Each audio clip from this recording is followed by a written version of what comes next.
Luke 22장. Now the feast of unleavened bread, called the Passover, was approaching, and the chief priests and the teachers of the law were looking for some way to get rid of Jesus, for they were afraid of the people. Then Satan entered Judas, called Iscariot, one of the 12, and Judas went to the chief priests and the officers of the temple guard, and discussed with them how he might betray Jesus. They were delighted, and agreed to give him money. He consented, and watched for an opportunity to hand Jesus over to them, when no crowd was present. Then came the day of unleavened bread, on which the Passover lamb had to be sacrificed. Jesus sent Peter and John, saying, "Go and make preparations for us to eat the Passover. Where do you want us to prepare for it?"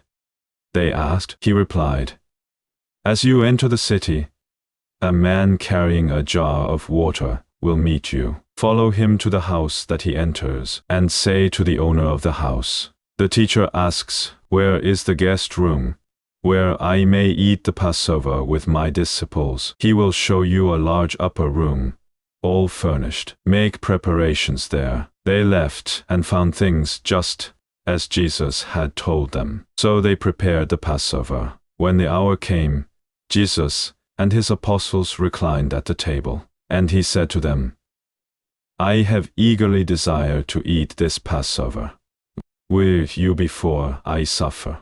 For I tell you, I will not eat it again until it finds fulfillment in the kingdom of God." After taking the cup, he gave thanks and said, "Take this and divide it among you. For I tell you, I will not drink again of the fruit of the vine until the kingdom of God come." And he took bread, gave thanks, and broke it, and gave it to them, saying, "This is my body given for you. Do this in remembrance of me." In the same way, after the supper he took a cup, saying, "This cup is the new covenant in my blood, which is poured out for you.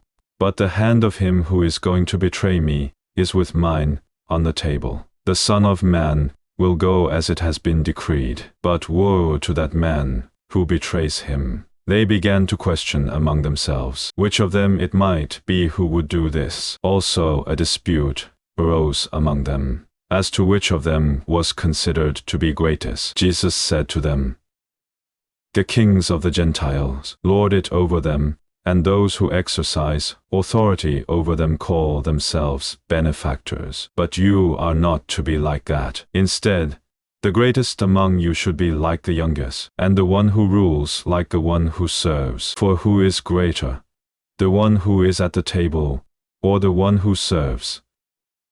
Is it not the one who is at the table? But I am among you as one who serves. You are those who have stood by me in my trials, and I confer on you a kingdom, just as my Father conferred one on me, so that you may eat and drink at my table in my kingdom, and sit on thrones, judging the 12 tribes of Israel. Simon, Simon, Satan has asked to sift you as wheat, but I have prayed for you, Simon, that your faith may not fail. And when you have turned back, strengthen your brothers." But he replied, "Lord, I am ready to go with you to prison and to death." Jesus answered, "I tell you, Peter, before the rooster crows today, you will deny 3 times that you know me." Then Jesus asked them, "When I sent you without purse, bag, or sandals, did you lack anything?"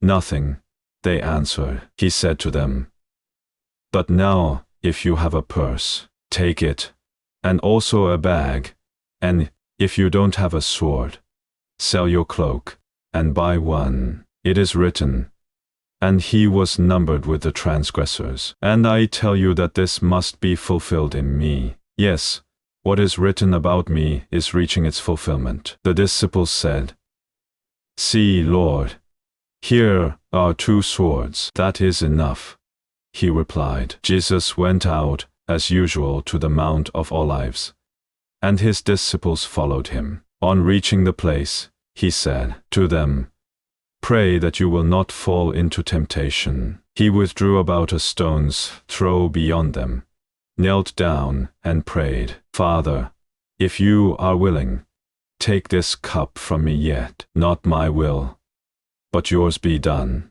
An angel from heaven appeared to him and strengthened him. And being in anguish, he prayed more earnestly, and his sweat was like drops of blood falling to the ground. When he rose from prayer and went back to the disciples, he found them asleep, exhausted from sorrow. Why are you sleeping? He asked them. Get up and pray so that you will not fall into temptation. While he was still speaking, a crowd came up, and the man who was called Judas, one of the 12, was leading them. He approached Jesus to kiss him, but Jesus asked him, Judas, are you betraying the Son of Man with a kiss? When Jesus' followers saw what was going to happen, they said, Lord, should we strike with our swords? And one of them struck the servant of the high priest, cutting off his right ear.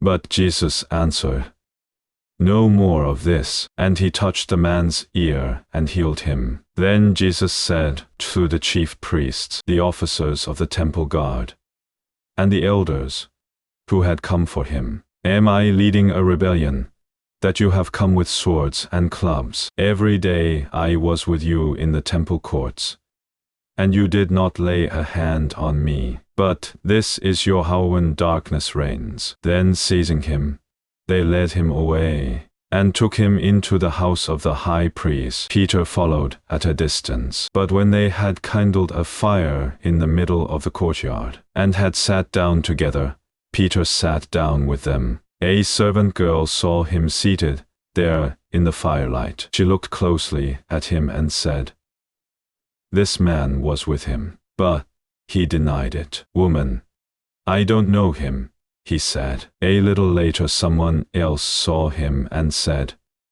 You also are one of them. Man, I am not, Peter replied. About an hour later another asserted, Certainly this fellow was with him, for he is a Galilean. Peter replied, Man, I don't know what you are talking about. Just as he was speaking, the rooster crowed. The Lord turned and looked straight at Peter. Then Peter remembered the word the Lord had spoken to him.